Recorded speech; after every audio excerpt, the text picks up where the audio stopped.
ಪ್ರಿಯರೇ, ದೇವರು ಒಳ್ಳೆಯವರು, ಒಳ್ಳೆಯದನ್ನೇ ಮಾಡುವವರಾಗಿದ್ದಾರೆ. ನಾವು ನಮ್ಮ ಜೀವಿತದ ಎಲ್ಲ ಅವಧಿಯಲ್ಲಿ ನಾವು ದೇವರ ಹೆಸರಿಗೆ ಮಹಿಮೆಯನ್ನು ತರುವವರಾಗಿರಬೇಕು. ನಿನ್ನ ನಾಮವು ಪರಿಶುದ್ಧವೆಂದೆಣಿಸಲ್ಪಡಲಿ ಎಂಬುದಾಗಿ ಆತನನ್ನು ಎಣಿಸಬೇಕಾಗಿದೆ. ನಮ್ಮ ಜೀವನಕ್ಕೆ ಪ್ರಾರ್ಥನೆಗೆ ಮುಖ್ಯವಾದಂಥ ಒಂದು ಸಂಬಂಧ ಇರೋದರಿಂದ ನಾವು ಯಾವಾಗಲೂ ಪ್ರಾರ್ಥಿಸ್ತಾ ಇರಬೇಕು. ನಾವು ಪ್ರಾರ್ಥಿಸ್ತಾ ಇರಬೇಕೆಂಬುದನ್ನು ನಾವು ಲೂಕಾ ಸುವಾರ್ತೆಯಲ್ಲಿ ಗ್ರಹಿಸ್ತೇವೆ. ಲೂಕಾ ಸುವಾರ್ತೆ 18ನೇ ಅಧ್ಯಾಯ 1 ನೀವು ನೋಡಿ, ಅಲ್ಲಿ ನಾವು ಎಲ್ಲ ಸಮಯದಲ್ಲಿ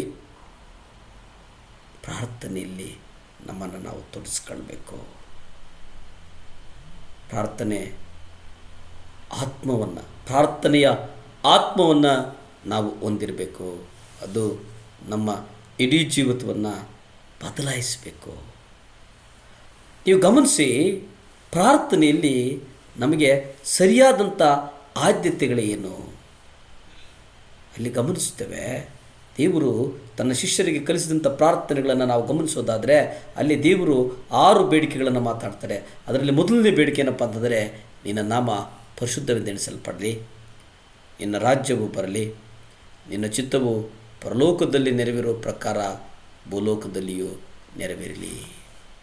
ಮುಂದಿನ 3 ಬೇಡಿಕೆಗಳೇನಪ್ಪ ಅಂತಂದರೆ, ನಮ್ಮ ಅನುದಿನದ ಆಹಾರವನ್ನು ಇವತ್ತು ನಮಗೆ ದಯಪಾಲಿಸು, ನಮಗೆ ತಪ್ಪು ಮಾಡಿದವರನ್ನು ನಾವು ಕ್ಷಮಿಸಿದಂತೆ ನಮ್ಮ ತಪ್ಪುಗಳನ್ನು ಕ್ಷಮಿಸು, ನಮ್ಮನ್ನು ಶೋಧನೆಗಳಿಗೆ ಸೇರಿಸದೆ ಕೇಡಿನಿಂದ ನಮ್ಮನ್ನು ತಪ್ಪಿಸು.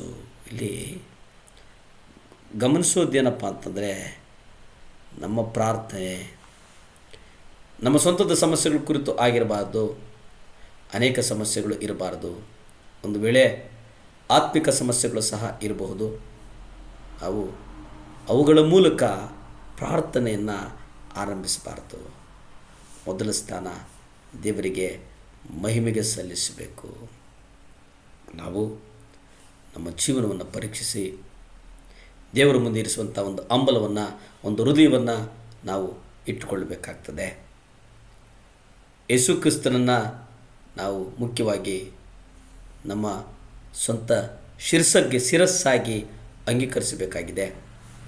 ದೇವರು ನಮ್ಮನ್ನು ನೆಟ್ಟಗೆ ನಡೆಸುವಂಥವರಾಗಿದ್ದಾರೆ.